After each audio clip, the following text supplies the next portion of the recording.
আজকে কালেমার পতাকা নিয়ে অনেকের অ্যালার্জি।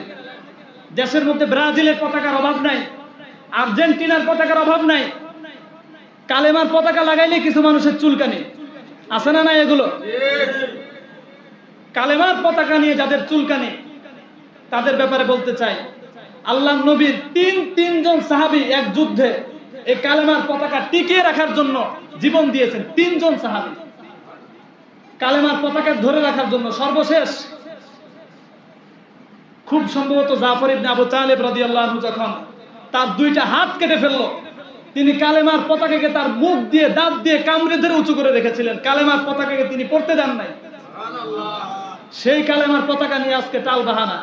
এটাকে জঙ্গিবাদের প্রতীক বানানো হয়, এটাকে সন্ত্রাসীদের প্রতীক বানানো হয়। কালেমার পতাকা কোনো দলীয় পতাকা না। ব্রাজিল, আর্জেন্টিনা, ইহুদি, খ্রিস্টান যারা ইসলামের চূড়ান্ত দুশমন, তাদের পতাকা যদি আমার দেশের অলিতে গলিতে ঝুলতে পারে, বিল্ডিং এ বিল্ডিং এ, বাড়ি বাড়ি ঝুলতে পারে, রাস্তায় রাস্তায় ঝুলতে পারে, তাহলে কালেমার পতাকা মুসলমানদের দেশে কেন ঝুলতে পারবে না? কালেমার পতাকা এটা আমাদের প্রাণের পতাকা, এটা আমাদের আদর্শের পতাকা, এটা একটা বিপ্লব। এটাকে টিকিয়ে রাখতে হবে প্রত্যেকেই। ব্রাজিল, আর্জেন্টিনার পতাকা যারা টানান, তারা তো আমাদেরই ভাই। তাদের ব্যাপারে নমনীয়তার সাথে বলছি, ভাই, আপনি যাদের পতাকা টানাচ্ছেন তারা কারা আপনি জানেন? আপনি যাদের গেঞ্জি, যাদের জার্সি গায়ে দিচ্ছেন তারা কারা আপনি জানেন? এরা ফিলিস্তিনে আপনার ভাইদেরকে হত্যা করছে। ফিলিস্তিনে হাজার হাজার শিশু, হাজার হাজার নারী পুরুষ হত্যা করছে, তাদেরকে সমর্থন দিচ্ছে এরা। আপনি তাদেরকে সমর্থন করতেছেন। এরা প্রকাশ্যে ইসলামের বিরোধিতা করে, এরা প্রকাশ্য ইসলামের দুশমন। কোরআনের স্পষ্ট ঘোষণা, এরা অভিশপ্ত। আমি মুসলমান হয়ে কিভাবে তাদেরকে সমর্থন করতে পারি? কিভাবে পারি? তাদের গেঞ্জি আমি কিভাবে গায়ে লাগাইতে পারি? এই গেঞ্জি পরা মুসলমানের জন্য জায়েজ নাই। বলবেন হুজুর জায়েজ নাই পাইলেন কই? এটা তো হারাম কিছু নাই, গেঞ্জি তো জায়েজ নাই। এই গেঞ্জি পরে আপনি কি বুঝাচ্ছেন? আপনি বুঝাচ্ছেন আমি তাদেরকে সমর্থন দিচ্ছি, আমি তাদেরকে ভালোবাসতেছি, এটার মধ্যে হারাম কিছু নাই। কিন্তু তারা তো হারাম কাজ করতেছে, আপনি তো তাদেরকে সাপোর্ট করতেছেন। একজন কি করে? একজন মানুষ, এক্সাম্পল হিসেবে আমি বলছি, অন্য মাইন্ডে কেউ নেবেন না। আপনার বোনকে, আপনার মাকে ধর্ষণ করতেছে, আরেকজন মানুষ দাঁড়ায় দাঁড়ায় পাহারা দিতেছে আপনি যেন কিছু করতে না পারেন। দুজন কি সমান অপরাধী না? সমান অপরাধী কিনা? দুজন সমান অপরাধী। এরা প্রকাশ্যে ইসলামের বিরোধিতা করতেছে আর আপনি তাদেরকে সমর্থন দিতেছেন। ওরা যে অপরাধী, আপনি তাদেরকে সমর্থন করে আপনিও তাদের মতো একই অপরাধী। কোনো পার্থক্য নাই। এজন্য অন্তত 10 বার ভাবে তাদের গেঞ্জি পরার আগে, তাদের সমর্থন দেওয়ার আগে, তাদের পতাকা টানানোর আগে। কালেমার পতাকা নিয়ে অনেকের অ্যালার্জি, সাবধান হয়ে যান। কালেমার পতাকাকে অনেকে অনেক ট্যাগ লাগায় দিতে চায়। মনে রাখবেন, এটা কোনো রাষ্ট্রীয় পতাকা না, এটা কোনো দলীয় পতাকা না। কালেমার পতাকা আমাদের ঈমানের পতাকা, আমাদের আদর্শের পতাকা। এই পতাকা পৃথিবীতে ছিল, কিয়ামত পর্যন্ত এই পতাকা থাকবে। কেউ এই পতাকা নামাতে পারবে না। যারা নামাতে যাবে ফেরাউনের মতো, ইয়াজিদের মতো, তারা দুনিয়ার বুক থেকে নিশ্চিহ্ন হয়ে যাবে, তাদের বংশ থাকবে না। এজন্য আমরা এখান থেকে শিক্ষা গ্রহণ করা, কালেমার পতাকা যারা উড়ায় তাদেরকে বাধা দিবেন না, তাদেরকে ভিন্ন মাইন্ডে নেবেন না, বরং আপনিও পারলে কালেমার পতাকা উড়াইবেন। আপনিও কি করবেন? কালেমার পতাকা উড়াইবেন। কালেমার পতাকায় বরকত আছে। নৌকাতে, আমি এটা জানি না নৌকাতে পতাকাগুলো কি জন্য ঝুলানো হয়। নৌকাতে অনেক পতাকা ঝুলাই দেখি। আপনারা যদি কালেমার পতাকা ঝুলাইতে পারেন, যেহেতু এখানে বেশিরভাগ মানুষ আপনারা নদী এলাকার মানুষ, পরামর্শ দিব যে নৌকায় কালেমার পতাকা ঝুলাইয়া দিবেন। এটাতে বরকত, আপনার নৌকাকে আল্লাহ তাআলা হেফাজত করবেন। কালেমার বরকত আছে। এই কালেমা, হাদিসে নবীজি বলেছেন, আল্লাহ তাআলা মুসা আলাইহিস সালামকে বলেছিলেন, মুসা, তোমাকে আমি যে কালেমা শিখিয়ে দিলাম, এই কালেমা যদি এক পাল্লায় রাখো, 7 আসমান 7 জমিন যদি আরেক পাল্লায় রাখো, কালেমার পাল্লাটাই ভারী হয়ে যাবে। এই বরকতি পতাকার পক্ষে আমরা আছি না নাই? আল্লাহ তাআলা কিয়ামত পর্যন্ত, মরণ পর্যন্ত আমাদেরকে এই কালেমার পক্ষে থাকার তৌফিক দান করেন। আউযু বিল্লাহি মিনাশ শাইতানির রাজীম।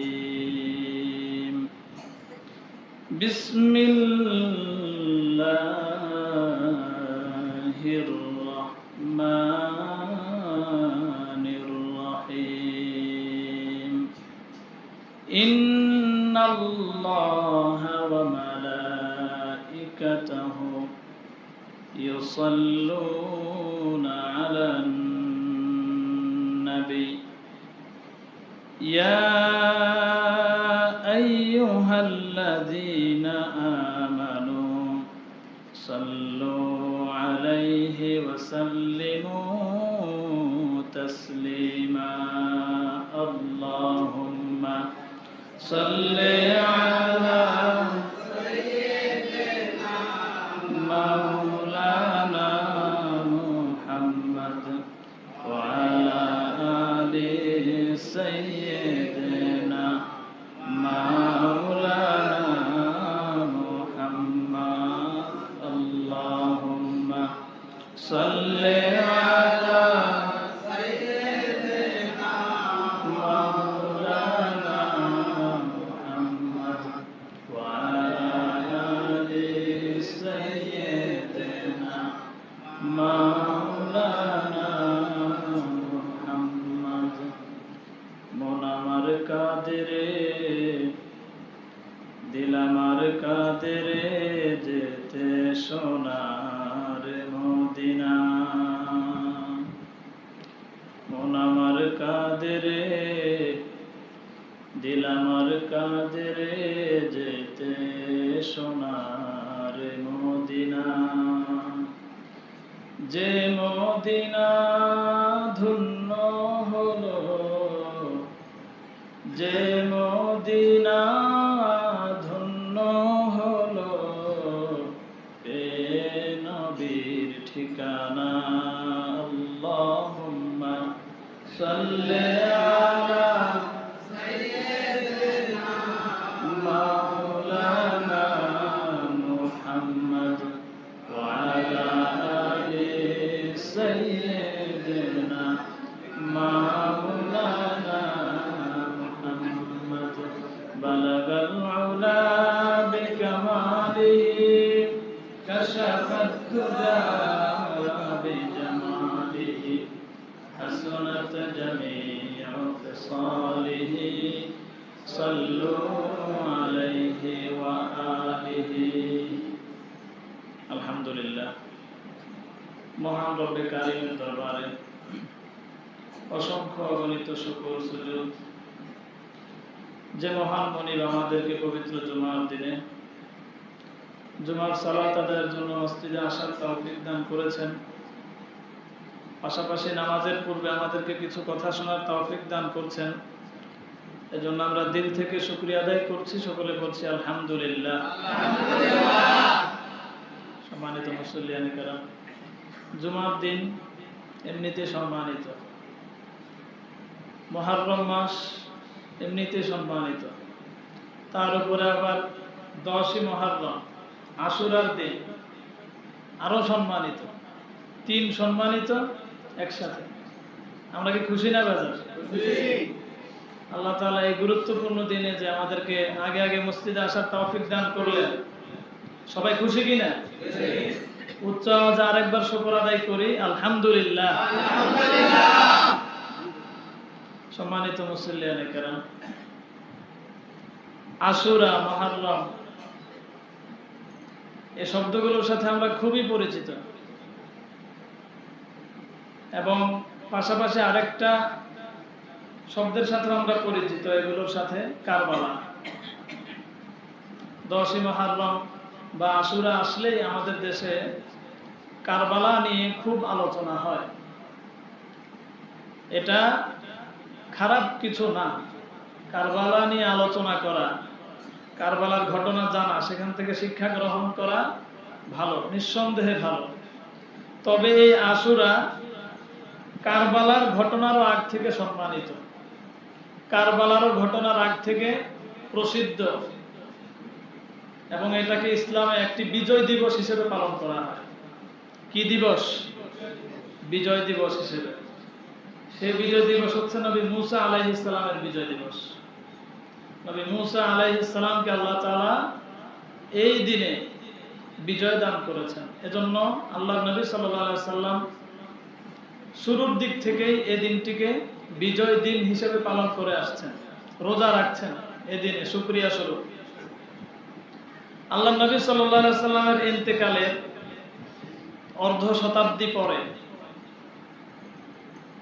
ইরাকের কারবালার প্রান্তে আল্লাহর নবী আহলে বাইতদের কিছু সদস্য হযরত হুসাইন রাদিয়াল্লাহু আনহু এবং তার পরিবার সেখানে আল্লাহর দ্বীনের জন্য ইসলামী খেলাফতকে, কারবালার ঘটনা আমরা জানি, কিন্তু সেখানে হযরত হুসাইন রাদিয়াল্লাহু আনহু কেন জীবন দিলেন এটা আমরা অনেকেই জানি না। তিনি জীবন দিয়েছেন ন্যায়ের পক্ষে থাকতে গিয়ে, তিনি জীবন দিয়েছেন সত্যের পক্ষে থাকতে গিয়ে, যোগ্য মানুষের পক্ষে থাকতে গিয়ে, এবং সর্বোপরি তিনি আল্লাহ রাসূল সাল্লাল্লাহু আলাইহি সাল্লামের রেখে যাওয়া যে খেলাফত, আল্লাহ নবীর ইন্তেকালের পরে চার খলিফা যে খোলাফায়ে রাশেদা, এই খেলাফতের আল্লাহ নবীর রেখে যাওয়া খেলাফত, এই খেলাফতকে টিকিয়ে রাখার জন্য হযরত হুসাইন কারবালার প্রান্তে জীবন দিয়েছেন। আমরা এখান থেকে শিক্ষা নেই না। যাই হোক, কারবালা নিয়ে আপনাদের আশুরা সম্পর্কে বা কারবালা সম্পর্কে আপনাদের ভিন্ন আয়োজন আছে, তখন এই বিষয়টা আলোচনা করা যাবে। আজকে যে বিষয়ে আমি আলোচনা করব সেটা হচ্ছে, যে কারণে কারবালা আশুরা সম্মানিত, যে কারণে এই মুহররমের 10 তারিখ সম্মানিত হিসেবে পালন করা হয়, আল্লাহর নবী সাল্লাল্লাহু আলাইহি সাল্লাম পালন করতেন নবী মুসার বিজয়ের কারণে। সে নবী মুসা আলাইহিস সালামের জীবন থেকে, নবী মুসা আলাইহিস সালামের বিজয়ের যে ঘটনা, ইতিহাস, প্রেক্ষাপট, সেখান থেকে আপনাদেরকে সংক্ষিপ্ত সময়ে যতটুকু সম্ভব আলোচনা করে শোনানোর নিয়ত করেছি ইনশাআল্লাহ। সম্মানিত মুসল্লিয়ানে কেরাম, মুসা আলাইহিস সালাম একজন মাশহুর পয়গম্বর, অত্যন্ত প্রসিদ্ধ, এবং ইহুদিরা তাকে অনুসরণ করে থাকে। তবে তারা প্রকৃত অর্থে তাকে অনুসরণ করে না, নামকাওয়াস্তে অনুসরণ করে, আসলেই তারা অনুসরণ করে না। এজন্য নবী মুসা আলাইহিস সালাম পুরো পৃথিবীতেই প্রসিদ্ধ। নবী মুসা আলাইহিস সালাম যে সময়টাতে পৃথিবীতে এসেছিলেন, আচ্ছা, ঘটনা বা তার কাহিনী বলার আগে আপনাদেরকে কিছু কথা বলে নেই। কথাগুলো হলো এই: মুসা আলাইহিস সালাম এবং ফেরাউন, তাদের ঘটনা আমরা অনেকেই গুরুত্ব দেই না, মনে করি যে একটা কাহিনী হিসেবে আল্লাহ বলছে। আপনি জানলে অবাক হবেন, কোরআনুল কারীমের 27টা সূরার মধ্যে আল্লাহ তাআলা এই মুসা আলাইহিস সালাম এবং ফেরাউনের ঘটনা উল্লেখ করেছেন। সুবহানাল্লাহ, তো আসতে শুধু এখানেই শেষ না, কোরআনুল কারীমের 40 থেকে 50টা আয়াতে আল্লাহ তাআলা মুসা আলাইহিস সালাম এবং ফেরাউনের নাম, মুসা ওয়া ফিরাউন, মুসা ওয়া ফিরাউন, 40 থেকে 50টা আয়াতে আল্লাহ তাআলা এরকম পাশাপাশি তাদের দুজনের নাম উল্লেখ করেছেন। আপনি আরো জানলে অবাক হবেন, কোরআনুল কারীমের মধ্যে 60 থেকে 70 জায়গায় আল্লাহ তাআলা 60 থেকে 70 জায়গায় প্রেক্ষাপট বেঁধে তাদের এই আলোচনা আল্লাহ তাআলা কোরআনে এনেছেন। সর্বোপরি সবচেয়ে অবাক করা বিষয় হলো, কোরআনুল কারীমের 500 থেকে 550 আয়াতে আল্লাহ তাআলা তাদের ঘটনা বর্ণনা করেছেন। কত আয়াত? 500 থেকে 550, 500-এর উপরে। এতগুলো আয়াতে, এতগুলো জায়গায়, এতগুলো সূরায় আল্লাহ তাআলা যে তাদের ঘটনা বললেন, এই কোরআন তো আল্লাহ বনি ইসরাইলকে দেয় নাই। মুসা নবীর যে উম্মত বনি ইসরাইল, তাদেরকে তো আল্লাহ তাআলা এই কোরআন দেয় না। এই কোরআন দিয়েছে কাদেরকে? আমাদেরকে। আমাদেরকে যে কোরআন আল্লাহ দিলেন, এই কোরআনে আল্লাহ তাআলা মুসা আলাইহিস সালামের ঘটনা, ফেরাউনের ঘটনা বিশেষভাবে এতগুলো আয়াতে, এতগুলো জায়গায়, এতগুলো সূরায় কেন উল্লেখ করলেন? নিঃসন্দেহে এখান থেকে আমাদের শিক্ষণীয় কিছু আছে। আমরা তার জীবনী থেকে সংক্ষিপ্ত আকারে জীবনী এবং শিক্ষা। মুসা আলাইহিস সালাম যখন পৃথিবীর বুকে আসেন, তৎকালীন ওই দেশের পরিস্থিতি কেমন ছিল? কোরআনুল কারীমের সরাসরি আয়াত যদি আমি আপনাদেরকে শোনাই, কোরআনুল কারীমের 28 নম্বর সূরা, সূরাতুল কসসের 4 নম্বর আয়াত থেকে আল্লাহ তাআলা বলছেন, ইন্না ফিরআউনা আলা ফিল আরদি ওয়া জাআলা আহলাহা শিয়াআন ইয়াস্তাযইফু তাইফাতাম মিনহুম। আল্লাহ তাআলা বলছেন ইন্না ফিরআউনা আলা ফিল আরদ, ফেরাউন জমিনে আধিপত্য লাভ করলো, অধ্যত্ব প্রকাশ করলো, ক্ষমতা প্রকাশ করলো, ক্ষমতার অপব্যবহার শুরু করলো। ওয়াজআলা আহলাহা শিয়াআন, সে তার দেশের নাগরিকদের মধ্যে অনেকগুলো দল বিদলে নাগরিকদেরকে ভাগ করে রাখছে। এরপর আল্লাহ তাআলা বলছেন ইয়াস্তাযইফু তাইফাতাম মিনহুম, তাদের মধ্য থেকে একটা দলকে সে খুবই দুর্বল মনে করত এবং তাদেরকে খুবই দুর্বল করে রাখত। তাদেরকে সে কি করত? তাদের সাথে কেমন আচরণ করত? ইউযাব্বিহু আবনাআহুম ওয়া ইস্তাহয়ী নিসাআহুম, তাদের ছেলে সন্তানদেরকে সে হত্যা করত, জবাই করত। মেয়ে সন্তানগুলোকে সে জবাই করত না, বাঁচায়া দিত। ইন্নাহু কানা মিনাল মুফসিদিন, নিঃসন্দেহে সে সবচেয়ে বড় সন্ত্রাসী। আল্লাহ তাআলা বলছেন এই আয়াতে, আল্লাহ তাআলা যে ঘটনা বা যে কথাটা আমাদেরকে জানালেন যে ফেরাউন তার ক্ষমতার অপব্যবহার করলো, নাগরিকদেরকে দলে দলে ভাগ করে রাখলো, কিছু নাগরিকদের উপর সে জুলুম করতো। ওই নাগরিকরা কারা? ফেরাউন তাকে এক জ্যোতিষী বলেছিল যে এমন একজন ব্যক্তি, এমন একজন পুরুষ তোমার রাজ্যে জন্মগ্রহণ করবে, সে তোমার ক্ষমতা হস্তান্তর করে নিজের হাতে নিয়ে নেবে, এই লোকের জন্ম তোমাকে ঠেকাতে হবে। ফেরাউন তখন থেকে ওই যুগে যত ছেলে সন্তান জন্ম হতো প্রত্যেকটা সন্তানকে সে জন্ম করত, প্রত্যেকটা সন্তানকে সে জবাই করত। এই ঘটনার সাক্ষী আল্লাহর কোরআন। প্রত্যেকটা সন্তানকে সে জবাই করত। এরপরে এই কঠিন পরিস্থিতিতে যখন ফেরাউনের বাহিনী ওই যুগের সকল ছেলে সন্তানদেরকে জবাই করে ফেলে, এই কঠিন সময়ে আল্লাহ তাআলা তার পয়গম্বর জলিলুল কদর পয়গম্বর নবী মুসা আলাইহিস সালামকে আল্লাহ তাআলা দুনিয়ায় পাঠালেন। নবী মুসা আলাইহিস সালাম যখন দুনিয়ায় আসলেন, মুসা আলাইহিস সালামের মা ভয়ে বিতপ্ত হয়ে গেলেন, ভয় পেলেন, তিনি হতাশ হলেন, কি করা যায়, সন্তানকে কিভাবে বাঁচানো যায়। আল্লাহ তাআলা তখন নবী মুসা আলাইহিস সালামের মায়ের কাছে ইলহাম পাঠালেন। কোরআনুল কারীম বলছেন ওয়া আওহাইনা ইলা উম্মি মুসা আন আরদিই ইলা আখির আয়াত। আল্লাহ তাআলা এই আয়াতে নবী মুসার মায়ের কাছে ইলহাম পাঠালেন। ওহী নবীদের কাছে ওহী পাঠানো হয়, যারা নবী না, আল্লাহর প্রিয় বান্দা, তাদের কাছে আল্লাহ তাআলা ইলহাম পাঠান। তাদের অন্তরের মধ্যে একটা খবর আল্লাহ তাআলা ঢুকাইয়া দেন, একটা চিন্তা ঢুকাইয়া দেন। নবী মুসার অন্তরের মধ্যে আল্লাহ তাআলা ঢুকাইয়া দিলেন যে তুমি তাকে দুগ্ধ পান করাও, যদি তার ব্যাপারে তোমার ভয় হয়, ফাইদা খিফতি আলাইহি ফালকিহি ফিল ইয়াম্মি ওয়ালা তাখাফি ওয়ালা তাহজানি, যদি তার ব্যাপারে তোমার ভয় হয় তাহলে তাকে তুমি সিন্ধুকে ভরে নদীতে ভাসায়া দাও। ওয়ালা তাখাফি ওয়ালা তাহজানি, ভয় করো না, হতাশ হয়ো না।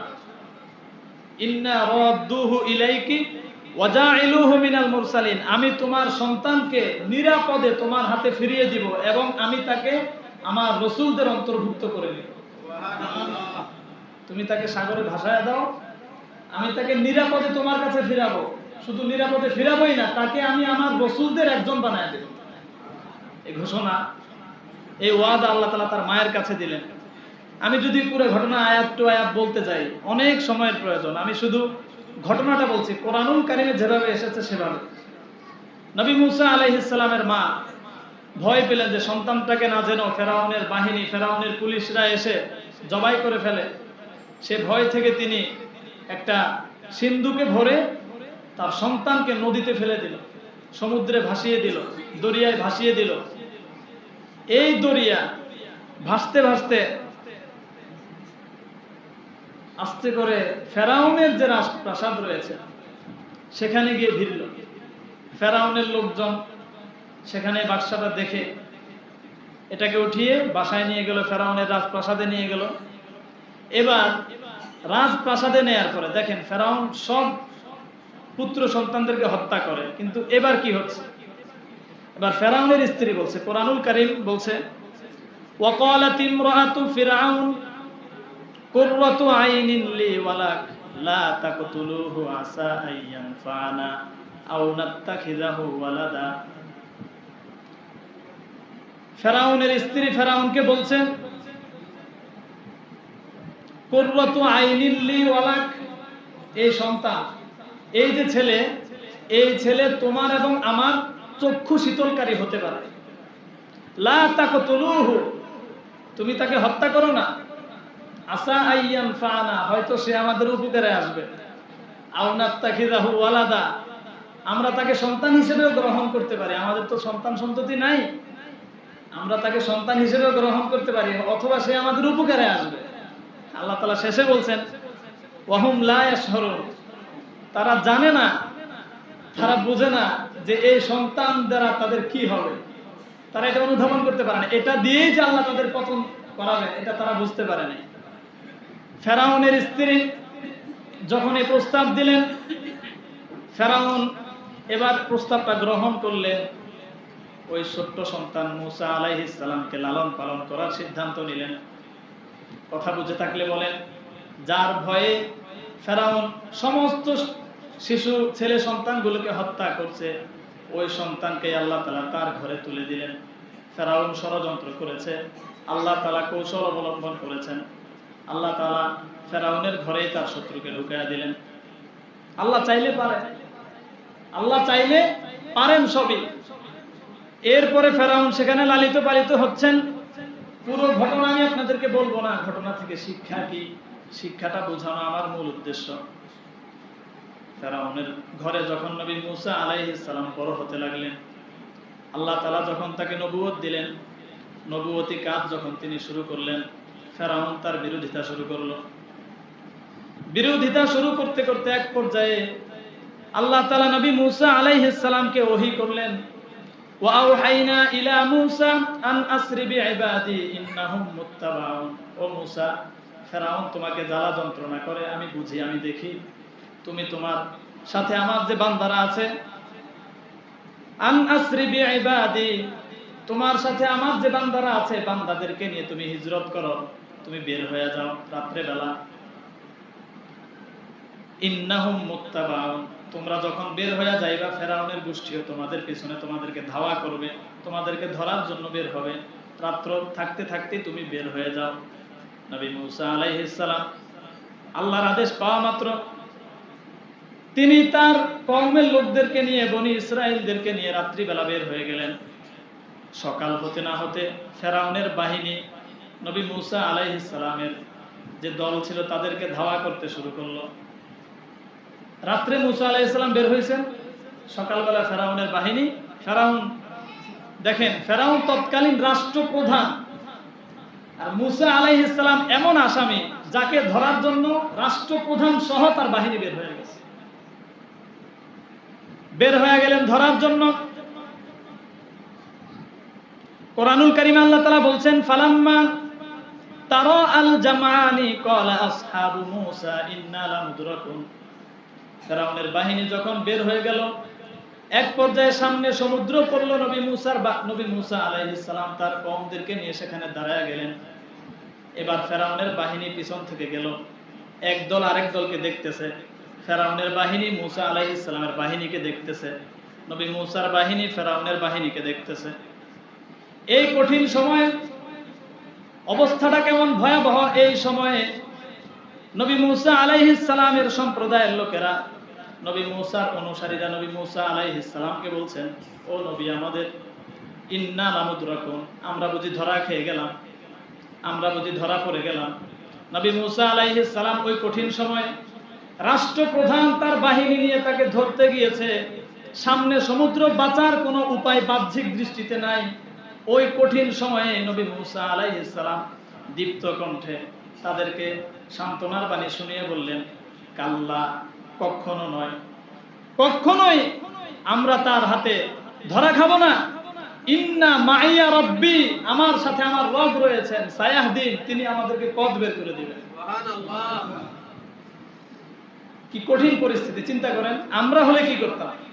বলতাম, ভাই ঠিক আছে ভাই, আমার দিন আমি বাদ দিয়ে দিলাম, ধর্ম শেষ, তাক, আমি আমার দল করবো না, আমি আমার ইসলামের কথা বলবো না, আমি তোমার দলে যোগ দিয়ে দিলাম, তারপরে মাইরাও না।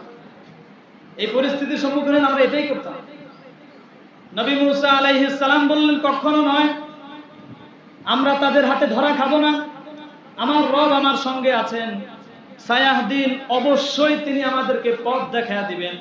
তিনি দেখতেছেন আসলেই কোনো পথ নাই, পথ হওয়ার কোনো সম্ভাবনাও নাই, কিন্তু তারপরেও আল্লাহর উপর ঈমান ছিল, বিশ্বাস ছিল।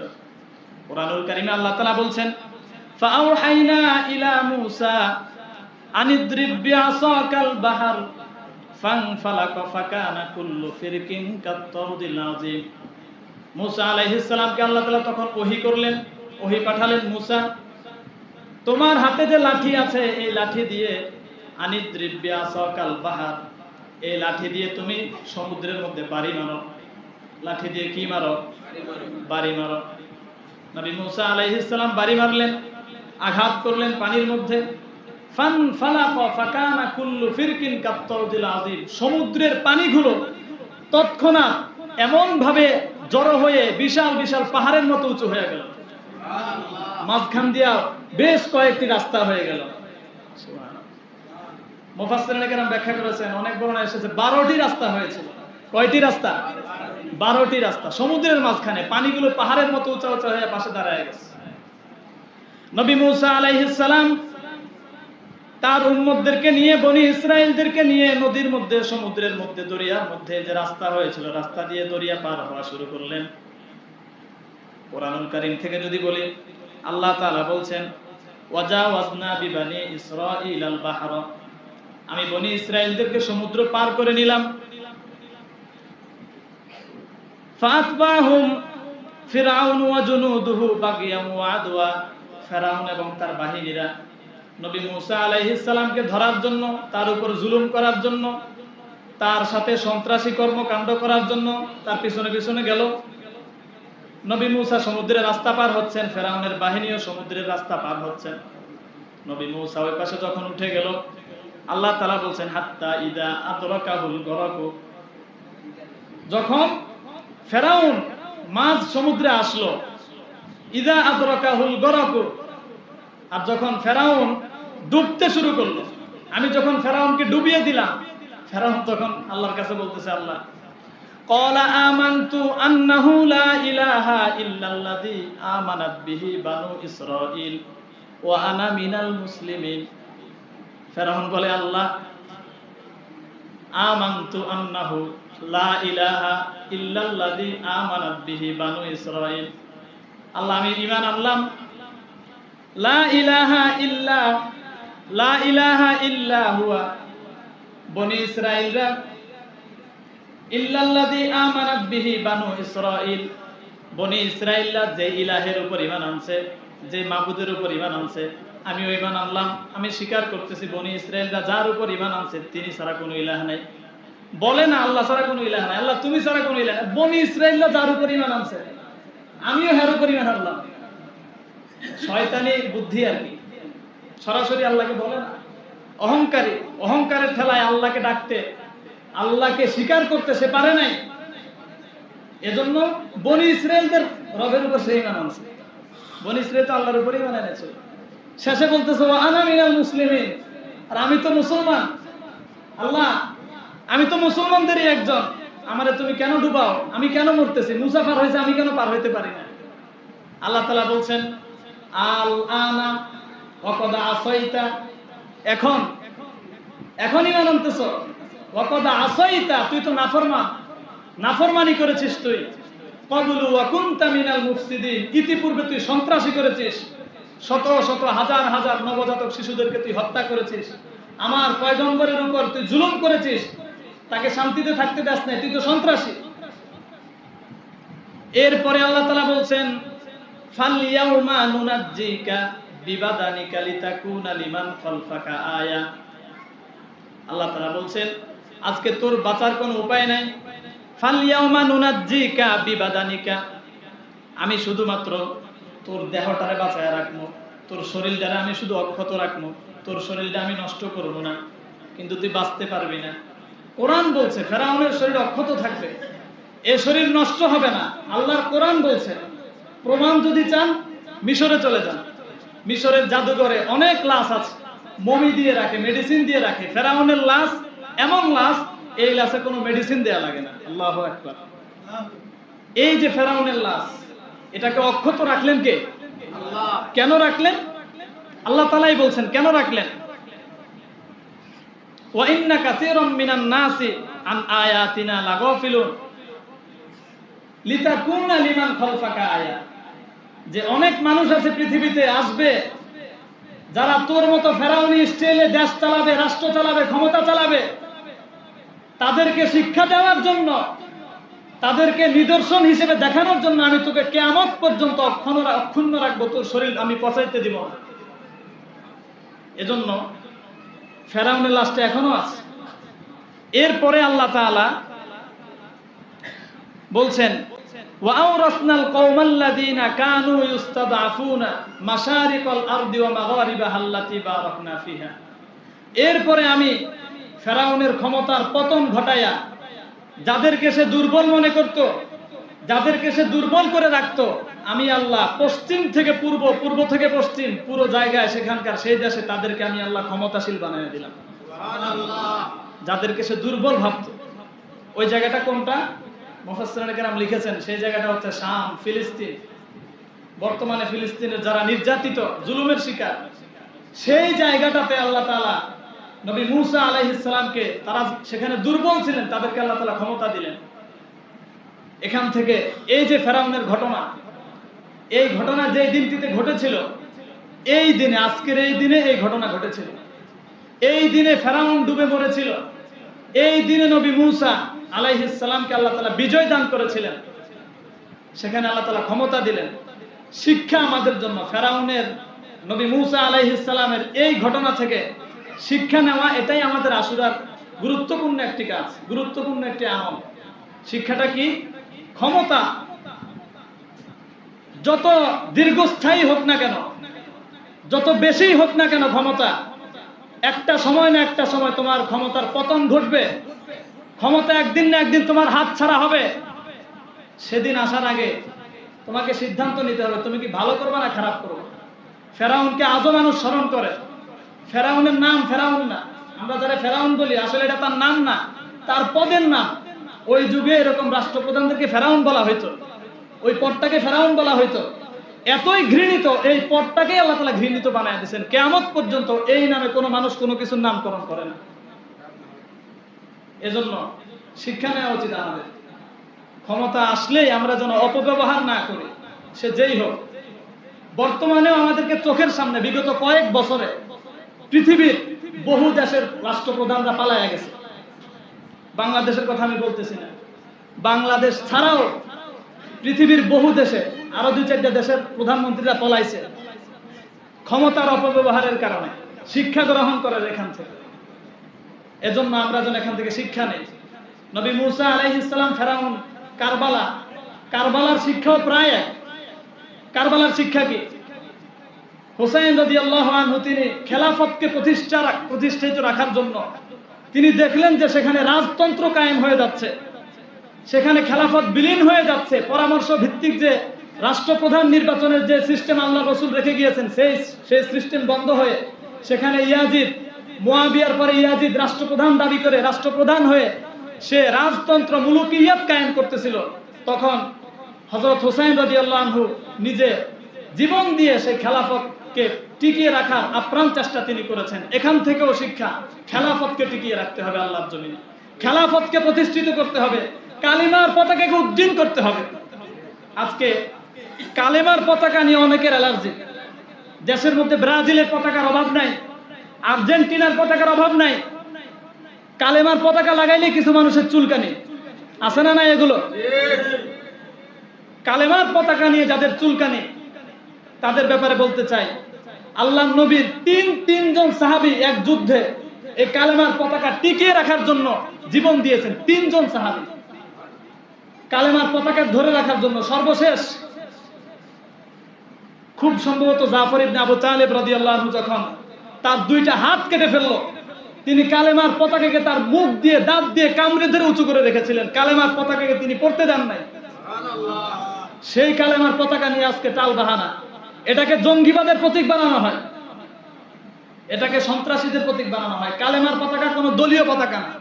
ব্রাজিল, আর্জেন্টিনা, ইহুদি, খ্রিস্টান যারা ইসলামের চূড়ান্ত দুশমন, তাদের পতাকা যদি আমার দেশের অলিতে গলিতে ঝুলতে পারে, বিল্ডিং এ বিল্ডিং এ, বাড়ি বাড়ি ঝুলতে পারে, রাস্তায় রাস্তায় ঝুলতে পারে, তাহলে কালেমার পতাকা মুসলমানদের দেশে কেন ঝুলতে পারবে না? কালেমার পতাকা এটা আমাদের প্রাণের পতাকা, এটা আমাদের আদর্শের পতাকা, এটা একটা বিপ্লব, এটাকে টিকিয়ে রাখতে হবে প্রত্যেকেই। ব্রাজিল আর্জেন্টিনার পতাকা যারা টানান তারা তো আমাদেরই ভাই, তাদের ব্যাপারে নমনীয়তার সাথে বলছি ভাই, আপনি যাদের পতাকা টানাচ্ছেন তারা কারা আপনি জানেন? আপনি যাদের গেঞ্জি যাদের জার্সি গায়ে দিচ্ছেন তারা কারা আপনি জানেন? এরা ফিলিস্তিনে আপনার ভাইদেরকে হত্যা করছে, ফিলিস্তিনে হাজার হাজার শিশু হাজার হাজার নারী পুরুষ হত্যা করছে, তাদেরকে সমর্থন দিচ্ছে এরা, আপনি তাদেরকে সমর্থন করতেছেন। এরা প্রকাশ্যে ইসলামের বিরোধিতা করে, এরা প্রকাশ্য ইসলামের দুশমন, কোরআনের স্পষ্ট ঘোষণা, এরা অভিশপ্ত। আমি মুসলমান হয়ে কিভাবে তাদেরকে সমর্থন করতে পারি? কিভাবে পারি? তাদের গেঞ্জি আমি কিভাবে গায়ে লাগাইতে পারি? এই গেঞ্জি পরা মুসলমানের জন্য জায়েজ নাই। বলবেন হুজুর জায়েজ নাই পাইলেন কই? এটা তো হারাম কিছু নাই, গেঞ্জি তো জায়েজ নাই। এই গেঞ্জি পরে আপনি কি বুঝাচ্ছেন? আপনি বুঝাচ্ছেন আমি তাদেরকে সমর্থন দিচ্ছি, আমি তাদেরকে ভালোবাসতেছি, এটার মধ্যে হারাম কিছু নাই, কিন্তু তারা তো হারাম কাজ করতেছে, আপনি তো তাদেরকে সাপোর্ট করতেছেন। একজন কি করে? একজন মানুষ, এক্সাম্পল হিসেবে আমি বলছি, অন্য মাইন্ডে কেউ নেবেন না, আপনার বোনকে আপনার মাকে ধর্ষণ করতেছে, আরেকজন মানুষ দাঁড়ায় দাঁড়ায় পাহারা দিতেছে আপনি যেন কিছু করতে না পারেন। দুজন কি সমান অপরাধী না? সমান অপরাধী কিনা? দুজন সমান অপরাধী। এরা প্রকাশ্যে ইসলামের বিরোধিতা করতেছে আর আপনি তাদেরকে সমর্থন দিতেছেন। ওরা যে অপরাধী আপনি তাদেরকে সমর্থন করে আপনিও তাদের মতো একই অপরাধী, কোনো পার্থক্য নাই। এজন্য অন্তত 10 বার ভাবে তাদের গেঞ্জি পরার আগে, তাদের সমর্থন দেওয়ার আগে, তাদের পতাকা টানানোর আগে। কালেমার পতাকা নিয়ে অনেকের অ্যালার্জি, সাবধান হয়ে যান। কালেমার পতাকাকে অনেকে অনেক ট্যাগ লাগায় দিতে চায়। মনে রাখবেন এটা কোনো রাষ্ট্রীয় পতাকা না, এটা কোনো দলীয় পতাকা না। কালেমার পতাকা আমাদের ঈমানের পতাকা, আমাদের আদর্শের পতাকা। এই পতাকা পৃথিবীতে ছিল, কিয়ামত পর্যন্ত এই পতাকা থাকবে, কেউ এই পতাকা নামাতে পারবে না। যারা নামাতে যাবে ফেরাউনের মতো, ইয়াজিদের মতো, তারা দুনিয়ার বুক থেকে নিশ্চিহ্ন হয়ে যাবে, তাদের বংশ থাকবে না। এজন্য আমরা এখান থেকে শিক্ষা গ্রহণ করা, কালেমার পতাকা যারা উড়ায় তাদেরকে বাধা দিবেন না, তাদেরকে ভিন্ন মাইন্ডে দিবেন না, বরং আপনিও পারলে কালেমার পতাকা উড়াইবেন। আপনিও কি করবেন? কালেমার পতাকা উড়াইবেন। কালেমার পতাকায় বরকত আছে। নৌকাতে, আমি এটা জানি না নৌকাতে পতাকাগুলো কি জন্য ঝুলানো হয়, নৌকাতে অনেক পতাকা ঝুলাই দেখি। আপনারা যদি কালেমার পতাকা ঝুলাইতে পারেন, যেহেতু এখানে বেশিরভাগ মানুষ আপনারা নদী এলাকার মানুষ, পরামর্শ দিব যে নৌকায় কালেমার পতাকা ঝুলাইয়া দিবেন, এটাতে বরকত, আপনার নৌকাকে আল্লাহ তাআলা হেফাজত করবেন। কালেমার বরকত আছে। এই কালেমা, হাদিসে নবীজি বলেছেন, আল্লাহ তাআলা মুসা আলাইহিস সালামকে বলেছিলেন, মুসা তোমাকে আমি যে কালেমা শিখিয়ে দিলাম, এই কালেমা যদি এক পাল্লায় রাখো, 7 আসমান 7 জমিন যদি আরেক পাল্লায় রাখো, কালেমার পাল্লাটাই ভারী হয়ে যাবে। এই বরকতি পতাকার পক্ষে আমরা আছি না নাই? আল্লাহ তাআলা কিয়ামত পর্যন্ত, মরণ পর্যন্ত আমাদেরকে এই কালেমার পক্ষে থাকার তৌফিক দান করেন। আল্লাহ তাআলা আমাদেরকে যতটুকু আলোচনা হয়েছে, আল্লাহ তাআলা আমাদেরকে বুঝে শুনে আমল করার তৌফিক দান করেন।